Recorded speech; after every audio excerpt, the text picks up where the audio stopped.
Ahmad Suradji atau populer dipanggil Dukun AS, juga dikenal dengan nama Datuk Nasib Kelewang, lahir pada tanggal 10 Januari 1949 dengan nama asli Sagimin. Adalah seorang dukun yang telah menghabisi nyawa 42 orang wanita yang jasadnya dikuburkan di perkebunan tebu di Desa Sesemayang, Kabupaten Deli Serdang, Sumatera Utara dari tahun 1986 hingga tahun 1997. Nama Ahmad Suradji dia dapatkan setelah bebas dari penjara karena kasus pencurian lembu dengan menggunakan kelewang yang selalu dibawanya. Saat kecil, Suradji pernah terjebur sumur dan masih bisa terselamatkan. Karena kejadian inilah sang ibu yang bernama Sarti memanggilnya Nasib. Dukun AS mempunyai 3 orang istri yang merupakan kakak beradik kandung bernama Tumini sebagai istri pertama, Tuminah dan Ngatiah sebagai istri kedua dan ketiga. Dari pernikahan-pernikahan itu melahirkan 9 orang anak. Sehari-harinya Ahmad Suradji bekerja sebagai petani. Pada suatu malam, Ahmad Suradji bermimpi didatangi oleh mendiang ayahnya. Setelah itu dia mendapat bisikan gaib yang akan membuatnya sakti mandraguna dan tak terkalahkan. Disebutkan kekuatan itu akan membuatnya mudah untuk mengalahkan lawan dan dapat mengobati orang. Tapi syarat yang harus dia lakukan tidaklah main-main untuk dapat menguasai ilmu tersebut. Suradji harus menumbalkan 72 orang wanita, dan salah satu syarat wajib lainnya harus meminum air liur para wanita itu.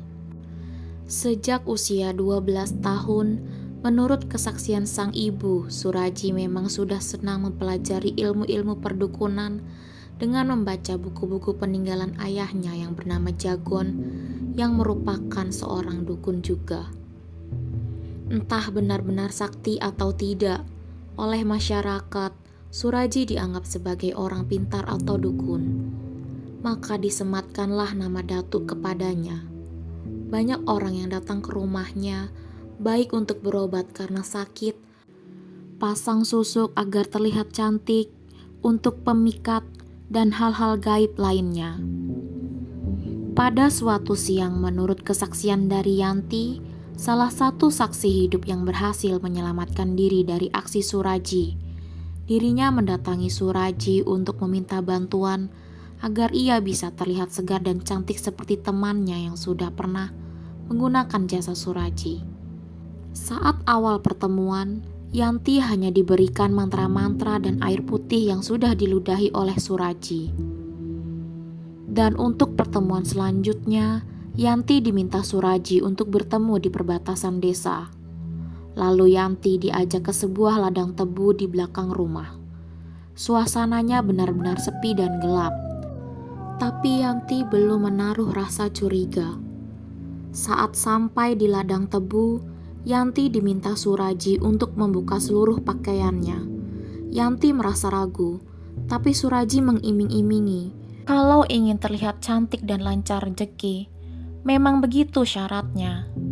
Akhirnya, Yanti pun menuruti perintah Suradji.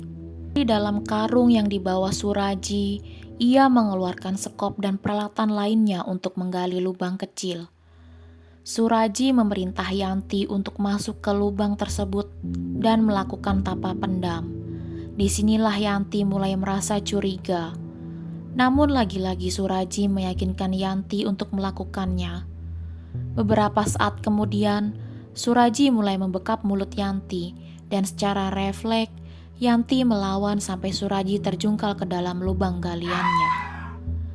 Momen itulah digunakan Yanti untuk melarikan diri sambil memakai baju seadanya.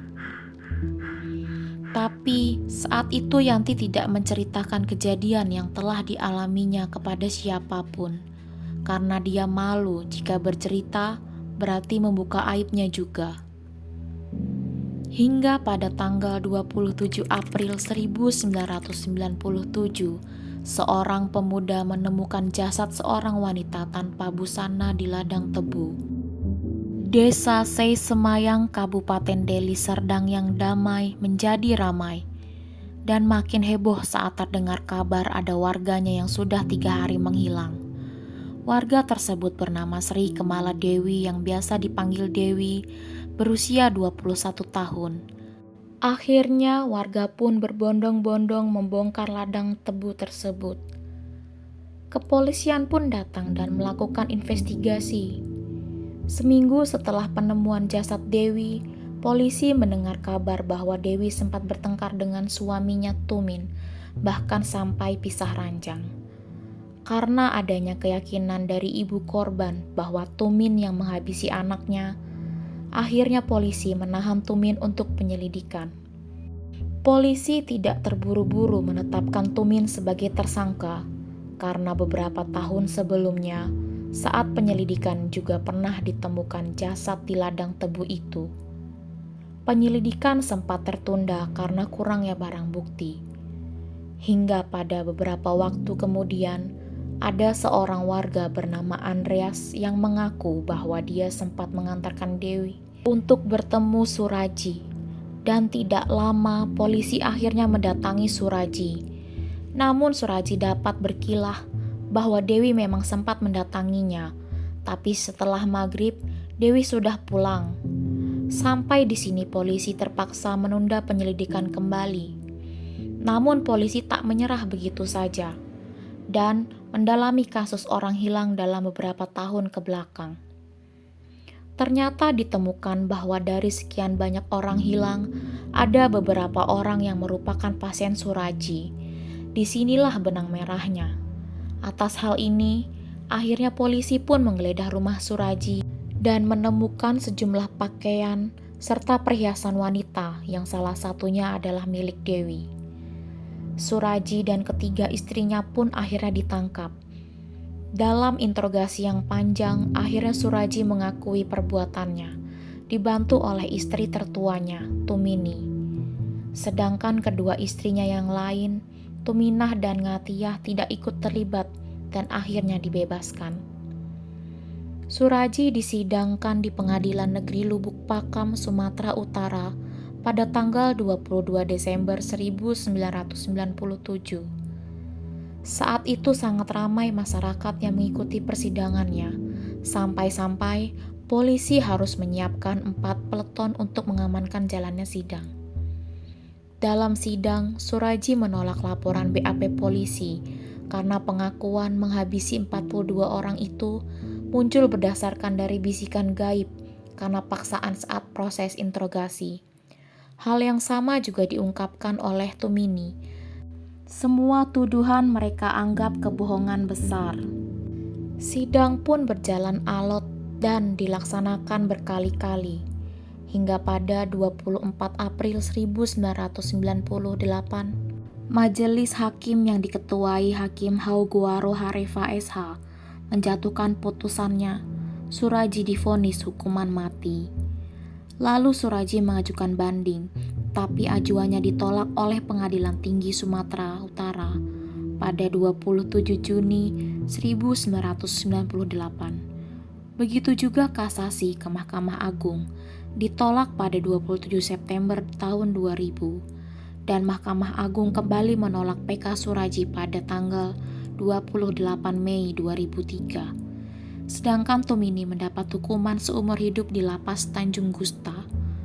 Sebelum eksekusinya, permintaan terakhir Suraji adalah ingin bertemu dan menghabiskan beberapa waktu dengan istri tertuanya, Tumini. Pada tanggal 10 Juli 2008, tibalah hari pengeksekusian. Suraji dieksekusi di depan 12 orang regu tembak dan berakhir dengan 3 peluru yang bersarang di dadanya. Itulah akhir dari kisah hidup dukun AS yang telah menghabisi nyawa 42 orang wanita demi kesaktian. Terima kasih sudah menonton. Jika kalian suka dengan channel ini, silakan subscribe.